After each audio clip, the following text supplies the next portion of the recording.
Everyone. Let's turn that down. That's a little echoey. Um, Happy Monday. I know I kind of took last week off because it was Labor Day week, and with a short week and a long weekend, it's wonderful in the moment, and then I come home to, it feels like 3 times more work, even though I only took 1 day off. So I wanted to talk a little bit about keeping agreements. Right now I'm working through, and I'm going to have to put this in the comments too. I'm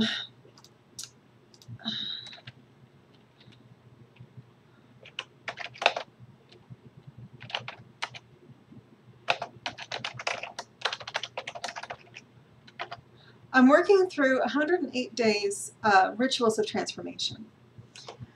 And I'm actually going to put that link in the comments as well, because it's starting to make a difference. I'm not one of those that says, oh my gosh, you know, I'm immediately changed.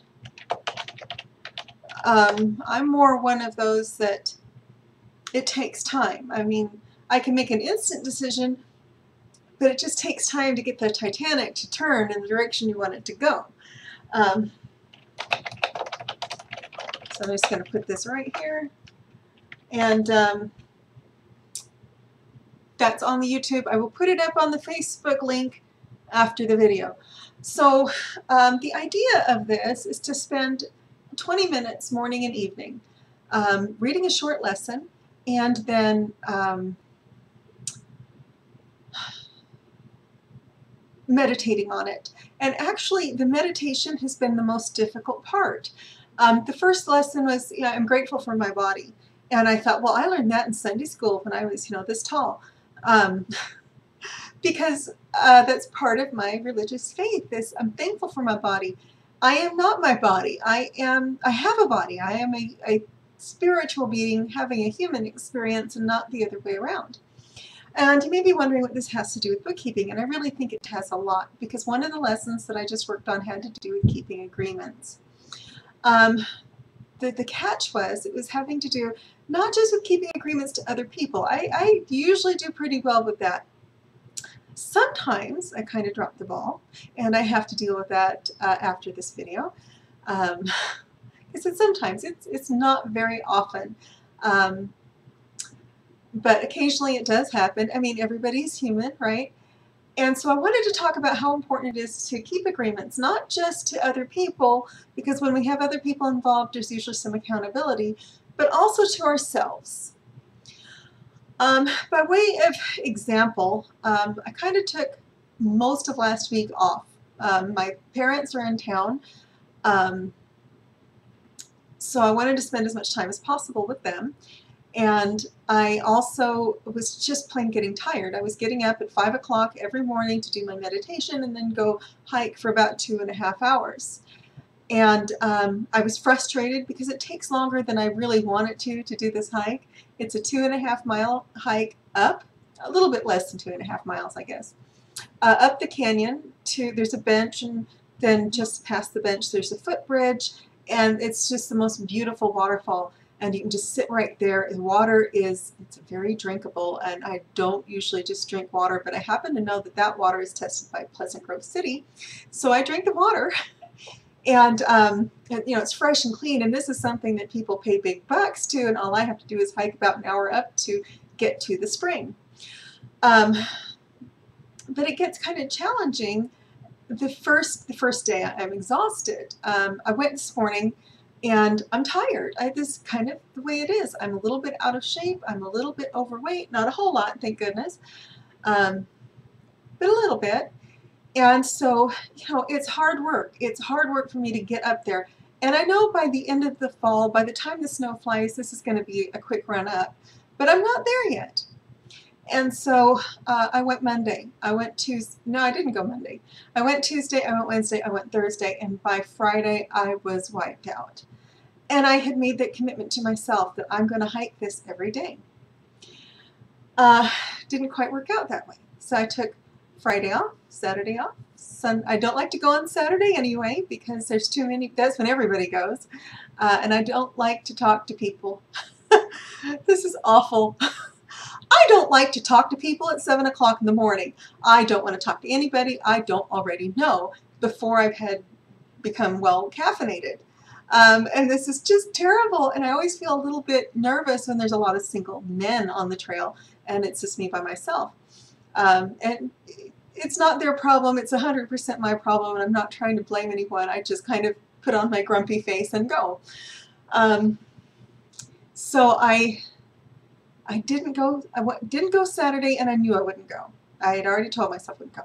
I didn't go Sunday.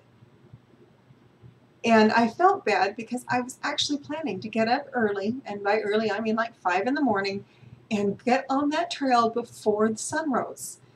And there's a couple of reasons for that. The number one reason is I need to have my day start at 9.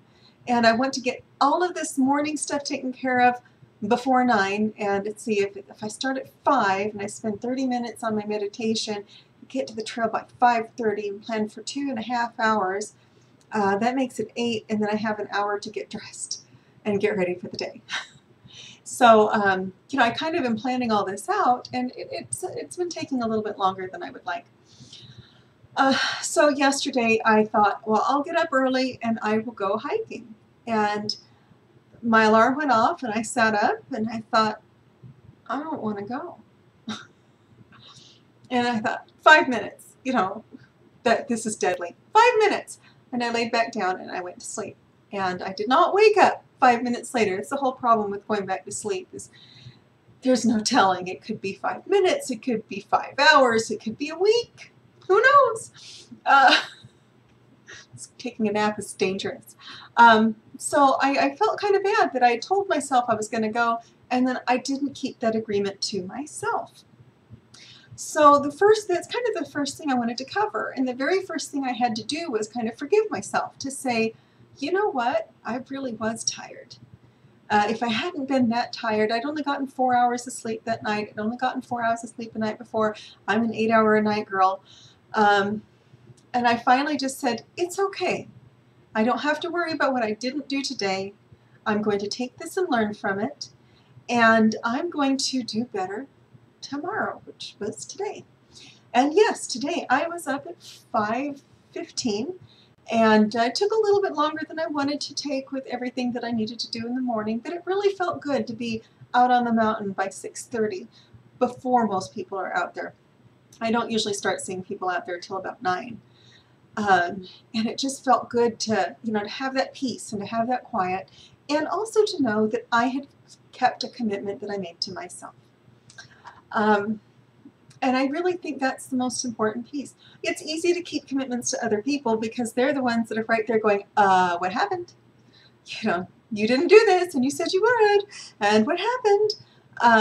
And also, one of the keys was to forgive myself.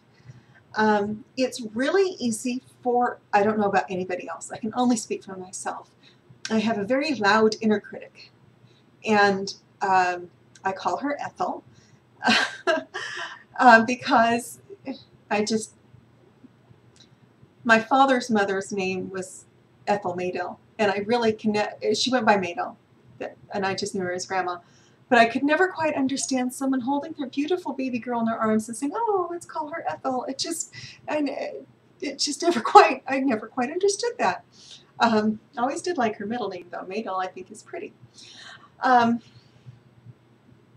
So I call my inner critic Ethel, and I kind of chuckle that Ethel gets really loud sometimes, and there's times when I don't recognize who I am because of this inner critic that's always, oh, you're too fat, your hair is too long, it's too damaged, it's too curly, it's too straight, you weigh too much, you weigh too little, you're not a good mom, you're not putting in enough hours working. And I'm going, 16 hours.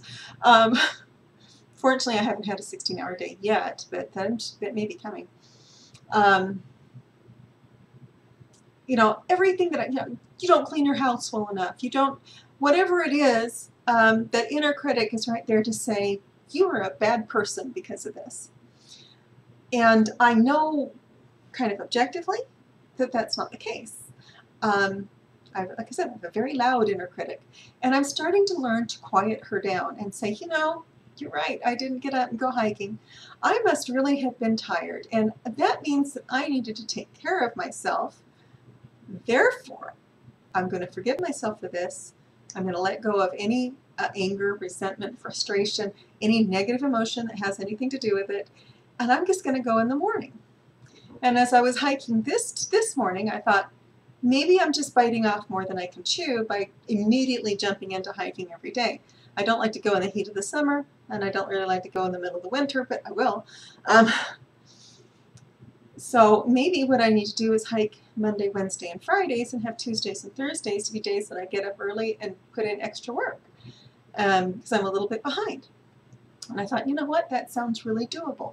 And I think that's the first thing about keeping your personal agreements, your agreements to yourself, is to decide, is this even doable? Because if you're the kind of person that's watching my videos, you're probably the kind of person that puts a whole lot on your plate, either that or you're a really good friend.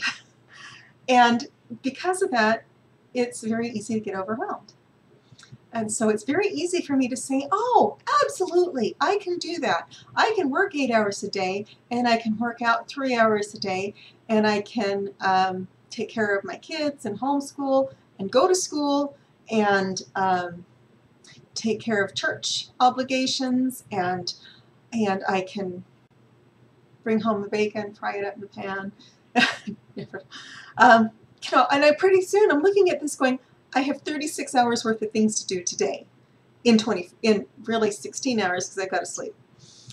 I've often joked that if I ended up with a 48-hour day, I would be complaining that it wasn't 52, because I'm just kind of, that's kind of how I am. I underestimate how long it takes to do things, and so I have agreements that go unmet. Well, it's like I said, it's really easy to keep agreements with somebody else because they're the ones that are right there asking, what happened? Where'd you go? Why aren't you doing what you said you would do? But the most important person in your life is you, okay? And that's really why I work on this business so much, is the most important person in my life is me. And there are times when I need help. The most important person in your life is you. There's going to be times that you need help, and one of those things may very well be bookkeeping, because unless you're an accountant, it's probably not your favorite thing to do. And I know, because I know how to do it, because I do it for a living, I can do it faster, easier, and more accurately than a lot of my clients can. It's not that they're not smart, they are. And I know they're smart because they hired me. That proves it. It's because they just have so much else to do. They have 26 hours worth of work to do in a 16-hour day. So what happens if you forget? What happens if you don't meet an obligation? I'm trying to keep this just as short as I can. Your intention should always be to keep your agreements, but life happens. I mean, you stay up too late. You work too hard. You overdo things. You underdo things. You hurt yourself. Of course, this week we've had 2 major hurricanes, and you know, we've had Irma. I took it back. Got my car back. We've had Hurricane Harvey, Hurricane Irma. We have the Northwest is on fire. Fortunately, it's not too much here in Utah. I think we've got one going on in Bountiful. But Montana and Idaho and Oregon and California and Washington State are basically on fire. Dogs and cats living together. It just seems to be that kind of September, and it's only the 11th. Fortunately, we haven't had another September 11th this year. So things happen. Life happens. We forget. We get overwhelmed with what we're supposed to do, and we forget. I have actually a note on my dry erase board that says to check my to-do list, because I forget to even do that. I laugh. I've got to-do lists to remind me to check my to-do list. So what you do when you break an agreement, if you don't fulfill an agreement, whether it's to yourself or someone else, I really think the first thing to do is to acknowledge it. Oh yes, I said I would do that and I didn't. You don't pass the buck. You don't say, well, the dog ate my homework, that's why I didn't turn it in. You don't do anything other than to acknowledge that you made a mistake. Yes, I did say that. Or even, oh, I don't remember saying that. But if you remember me saying that, obviously I did. And then you say, you know, what can I do to take care of this? The number one way, I always laugh and I go, I don't mind when companies make mistakes.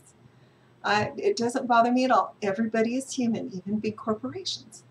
What I do mind is how they fix it. Here's an example. I went out with a couple of friends a few nights ago and I had a waitress mess up my order. And I pointed it out to her. It was something fairly simple. And she was very nice. And I pointed it out to her. And her response was to very quickly, oh, I am so sorry. And she took it back to the kitchen. She didn't try to blame me. She didn't try to blame the kitchen. She just acknowledged that a mistake was made and she took steps to rectify it. Kind of by contrast, I've also been in positions where I said, hey, this is wrong and I need it to be righted. And the person, this was actually in a call center, the person on the other side of the phone said, oh no, you're wrong. And I said, well,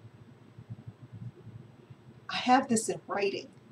You know, I have my notes that that I keep because I was in collections for years. I keep notes on everything. And so I said, I have my notes. This is what was said. This is who I talked to. This is what time I called.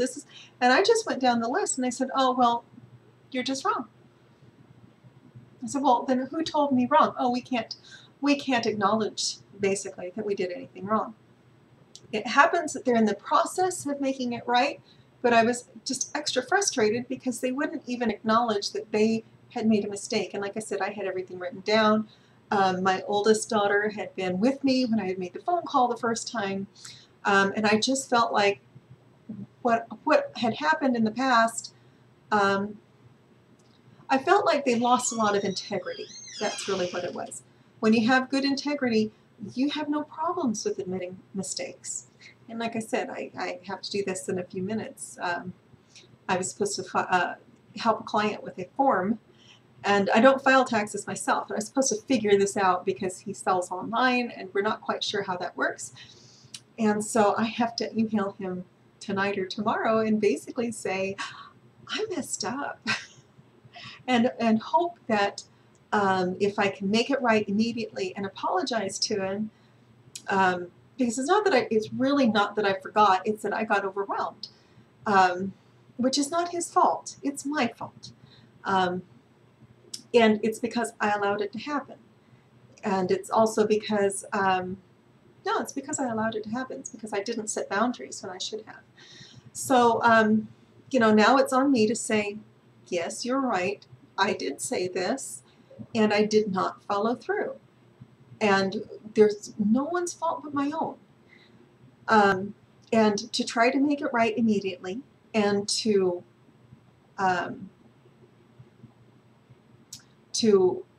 basically to hope that because I have a long-term relationship with this client, that he will forgive me. That's really what it comes down to. Once it's resolved, however, I will take the lessons from that, which may be I need to set stronger boundaries with other clients that are hourly, or I need to work more hours, or I need to, there's a few things that I can do on my end. It's not his fault that I messed up, and he shouldn't have to pay for it. He shouldn't have to, I certainly shouldn't have me saying, oh no, I didn't say that, because I did. And because I have integrity, I just can't bring myself to tell him anything other than the truth. So that's really just my videos are never really quick, are they? But that's really kind of an idea of what to do when you do break an agreement. And remember to keep those agreements to yourself first. whether it's to spend extra time with your family, whether it's to follow through with what a client needed of you, whether it's to decide that maybe it's time for you to get help. I always hate that I'm on here and I carry on like I am just so busy when I'm not really. I am a little ADHD, and there's times when I've let clients kind of roll over me. I have 2 clients that I charge by the hour, and I don't like that. So I would just rather work by the job, and then I can work a little bit quicker. And really the biggest problem is that I tend to procrastinate, and I know better. So I always feel like, oh, these just make me sound like I'm just a complete idiot. I promise you I'm not. I'm actually really good at what I do. Anyhow, comment below. I have links to a couple of websites that I looked at to try to get some material for this video. One is Jack Canfield and the other one is McLaren Coaching. And also I have a link to the Rituals for Transformation 108 Days Transformation. I have really loved it. I am on day 25. I haven't missed a day yet, and it's really brought a lot of food for thought. I think I'm going to, as soon as I get to the end, I'm going to flip it over and work on it again, because it just seems like one of those things that you don't ever stop working on. Anyhow, that is it for tonight. September 11th, never forget. And where were you when the world stopped turning? It's really kind of burnt into my mind. Have a wonderful evening. I'll look forward to talking to you tomorrow.